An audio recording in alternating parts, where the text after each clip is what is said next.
በአደባባይ እንደዚህ የሚያኮራ ባል ይስጣችሁ። በእውነት በአደባባይ በኮንፊደንስ እሱ እኮ የኔ ነው፣ እሱ ማለት የኔ ነው ብላችሁ በአደባባይ በሙሉ በልበ ሙሉነት የምትናገሩ ስለሱ የምታወሩለት ባል ይስጣችሁ። በእውነት ማለት ነው። በእውነት አሜን በሉ እናንተ። መቼም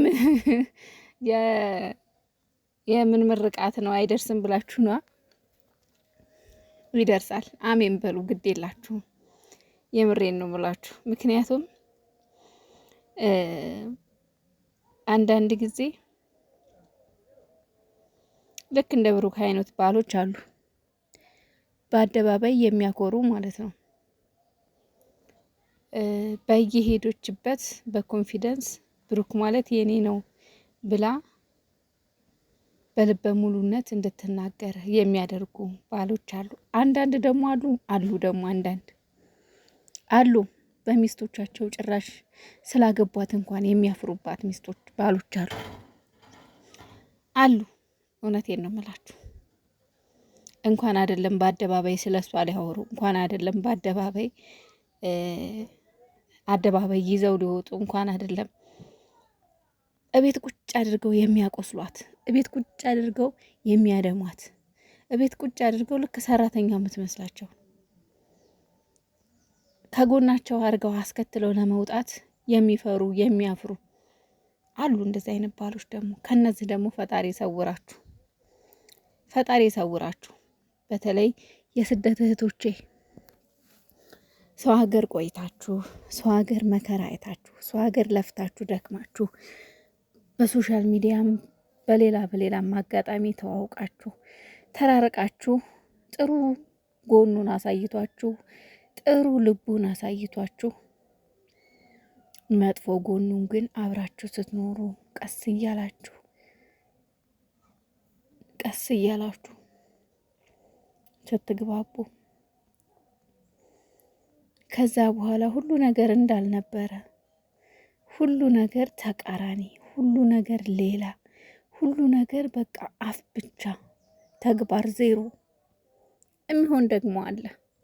እውነቴን ነው የምላችሁ። ከዚህ ፈጣሪ ይጠብቃችሁ እህቶች። ምክንያቱም ከምንም በላይ የስደት እህቶቼ እኛ ተሰባሪዎች ነን። ምክንያቱም ለእንደዚህ አይነት ነገር ደግሞ ለመሰበር ቅርብ ነን። ለምን እኛ ሰው ሀገር ለፍተን ደክመን በሶሻል ሚዲያም ሆነ በሌላ ብዙ ፍቅሮችን እናያለን። ጥሩ ጥሩ ፍቅሮችን፣ ጥሩ ጥሩ ጓደኛ፣ ጥሩ ጥሩ ጥንዶችን፣ ጥሩ ጥሩ ባልና ሚስቶችን እናያለን። ከዛ በኋላ እኛም ነገ ጧት እንደዚህ አይነት ተስፋ ኑሮን ሰንቀን እኛም ነገ ጧት ልክ እንደዚህ አይነት ባል ይሰጠናል፣ እንደዚህ አይነት ኑሮ እንኖራለን ብለን ጓጉተን ተስፋችንን ሰንቀን ኢትዮጵያ ስንገባ ግን ነገሮች ሁሉ ሌላ በቃ ያላሰባችሁት ያላቀዳችሁት ነገር ሲገጥማችሁ ከዚህ በላይ መሰበር የለም። በጣም ከባድ ስብራት ነው የሚደርሰው። በጣም ከባድ ስብራት። ከዚህ ፈጣሪ ይጠብቃችሁ። በእውነት ተጠንቀቁ። ደግሞ በተቻላችሁ አቅም ተጠንቀቁ። ቢያንስ እንኳን በደንብ አስቡ። በተለይ የርቀት ፍቅር ምናምን እንዳትጎዱ ከባድ ነው። ምክንያቱም በኦንላይን በርቀት የሚወራውና አንድ ላይ ስትኖሩ አንድ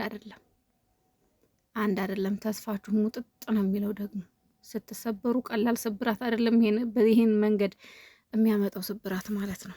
ለማንኛውም ሌላ ዓለም ውስጥ ገባው መሰለኝ፣ ሌላ ርዕስ ውስጥ ርዕሴን ሳትኩት ደስ ስላለኝ ነው። ለማንኛውም ይህንን መልእክት ብሩኬ ዛሬ አይደለም ትናንትና ነው እና እኔ እያገኘሁት ዛሬ ስለሆነ ነው። እና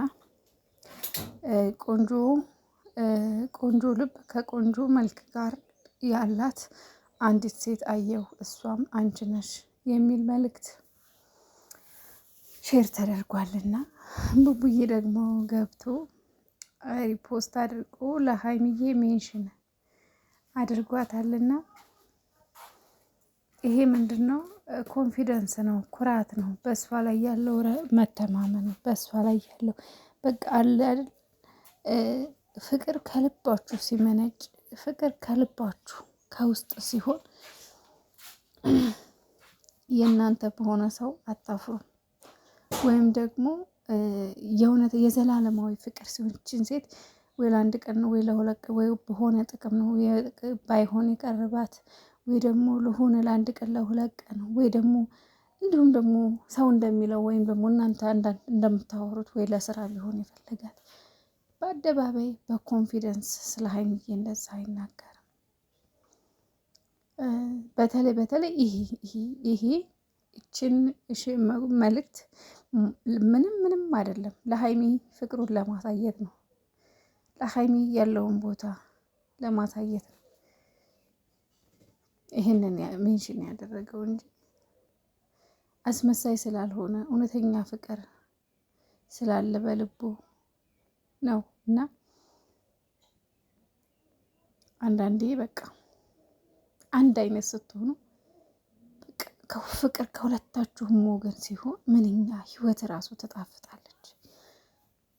በቃ ሀይሚዬ በብሩክ ኮንፊደንስ ሲኖራት፣ ብሩኬ በሀይሚ ኮንፊደንስ ሲኖረው በቃ በልበ ሙሉነት የኔ ናት ብሎ ሙሉ ለሙሉ በቃ ስለሚተማመንባት እሱም ደግሞ በኮንፊደንስ በቃ የኔ ናት ስለሚል እሷም እንደዛው እና ብቻ ደስ የሚል የፍቅር ህይወት ነው ያላቸው።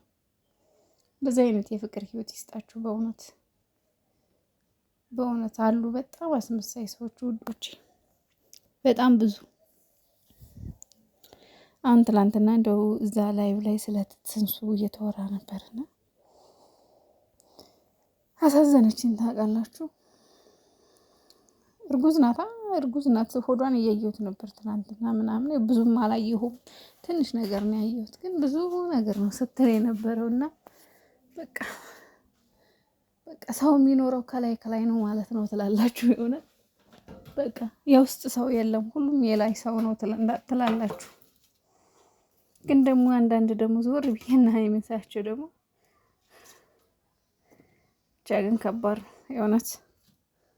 እናማ ውዶቼ፣ ማሮቼ፣ እህቶቼ እወዳችኋለሁ። በጣም ልቤን የነካኝ ነገር ስለሆነ ነው። ብዙ ጊዜ በሜንሽን እና ሼር ሲደረግ አልመጣም፣ ግን የሆነ ነገር አለ አይደል ውስጣችሁን የሚነካው ነገር ወይ ደግሞ የምትመኙት ነገር ወይ ደግሞ የሆነ ነገር ስታዩ አያስችላችሁም እና ለዛ ነው ወደ እናንተ ይዤ የመጣሁት። ውዶቼ ደግሞ አንድ ምክር ልምከራችሁ። ስራ እየሰራው ስለሆነ ነው በነገራችን ላይ የሚንኮሻኮሸውና እንደው በፈጠራችሁ እንደው ሙሉ ለሙሉ ይወደኛል ወይም ያፈቅረኛል ብላችሁ በቃ ወይ አይወደኝም ወይ አያፈቅረኝም ብላችሁ የምትጠራጠሩትን ሰው ወደ ህይወታችሁ አታስገቡ። ሙሉ ለሙሉ ካልተማመናችሁበት ማለት ነው።